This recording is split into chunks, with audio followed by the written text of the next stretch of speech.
आज हम एक स्मॉल कैप कंपनी के बारे में बात करेंगे जिसका नाम है ग्रीन प्लाई इंडस्ट्रीज।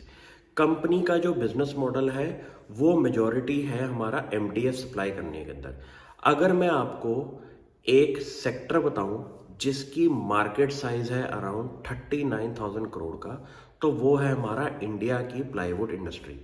अगर इंडिया की प्लाईवुड इंडस्ट्री का मार्केट शेयर की हम बात करें, जिसके अंदर ऑर्गेनाइज प्लेयर्स की बात करें, तो वो तकरीबन तकरीबन सिर्फ 25% का है।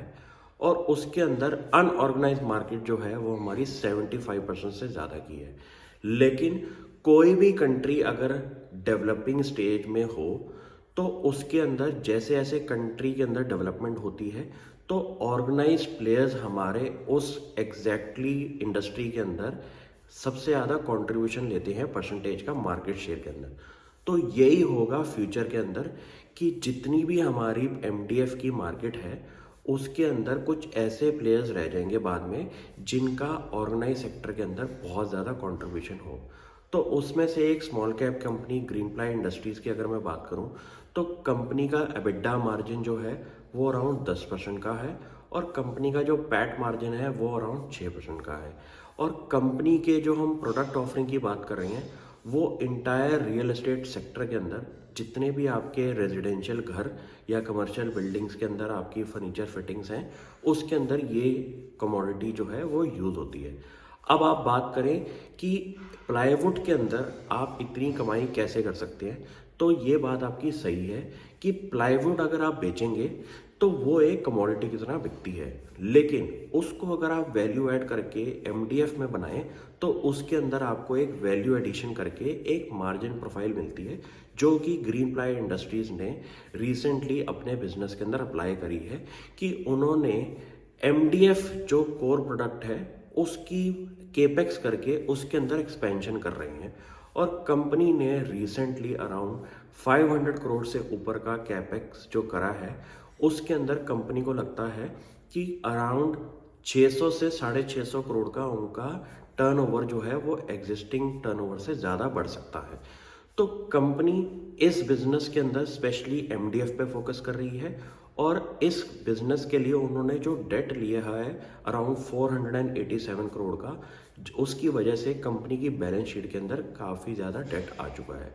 लेकिन अगर मैं नेट डेट की बात करूं और डेट टू इक्विटी की बात करूं तो वो लेस देन 1 की है, जो कि एक सस्टेनेबल लेवल है। क्योंकि इस सेक्टर के अंदर आपको थोड़ा बहुत डेट की रिक्वायरमेंट ज़रूर बनेगी अगर आपको केपेक्स अनाउंस करना है और उस केपेक्स पर अगर आपको काम करना है। और ऐसी कंपनीज जो कि अभी इस टाइम स्मॉल कैप स्पेस के अंदर केपेक्स करके अपने एक्सपेंशन में लगी हुई हैं उन पे सबसे ज़्यादा आप नज़र बनाएं और कंपनी के फाइनेंशियल्स पे भी आप नज़र बनाएं कि कंपनी के फाइनेंशियल्स जो हैं वो एक सस्टेनेबल बिजनेस की तरह चले।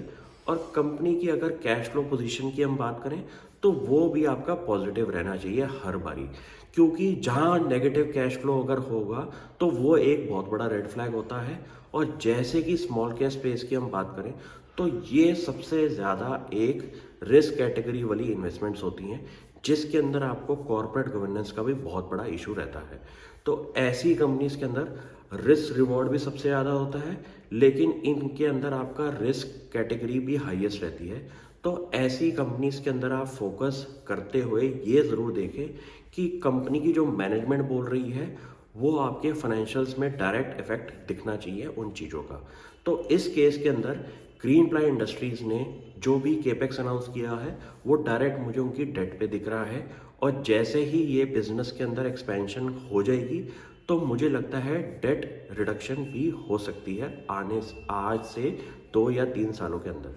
तो आप भी ऐसी कंपनीज फोकस करें जो कि इंडिया के कोर इंफ्रास्ट्रक्चर में काम कर रही हैं और जिनकी प्रोडक्ट ऑफरिंग जो है वो काफ़ी ज़्यादा ग्रोथ में रहे आने वाले फ्यूचर के अंदर भी। Thank you.